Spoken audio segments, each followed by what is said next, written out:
Hi friends, நேற்று ஆடி கிருத்திகை நான் வந்து திங்கக்கிழமை வந்து பூஜை பண்ணல. செவ்வாய்க்கிழமை தான் வந்து ஆடி கிருத்திகைக்கு வந்து தலைகை வந்து போட்டிருந்தேன். எனக்கு வந்து ரொம்ப நல்லா பூஜை இருந்தது ஆடி கிருத்திகை.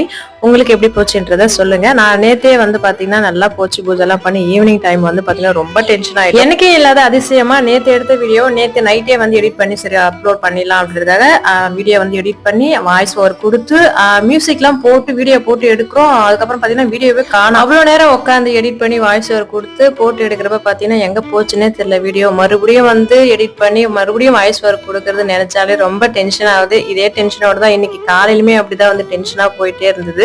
அன்னைக்கு காலையில கிருத்திகைன்றதால பசங்க ஸ்கூலுக்கு அனுப்பிட்டு எங்க பூஜை பண்றதுனால ஸ்கூலுக்கு வந்து பசங்க போறதுக்கு முன்னாடி எல்லா வேலையும் முடிச்சு நல்ல சிறப்பா வந்து பூஜை பண்ணிருந்தேன். நான் ஃபுல்லா வந்து கிச்சன் வேலையை தான் பாத்துருந்தேன். அஸ்வின் வந்து சீக்கிரமா எழுந்திரிச்சு அபிஷேகம் பண்றது பூஜைக்கான வேலை எல்லாமே செஞ்சு முடிச்சா. எனக்கு காலையில அவ்வளவு காலையில என்னால செஞ்சிருக்க முடியாது. அஸ்வின் எழுந்திரிச்சு கூட ஹெல்ப் பண்ணதால சீக்கிரமா முடிச்சுட்டு இதோட ஃபுல் வீடியோ இன்னைக்கு இல்லைன்னா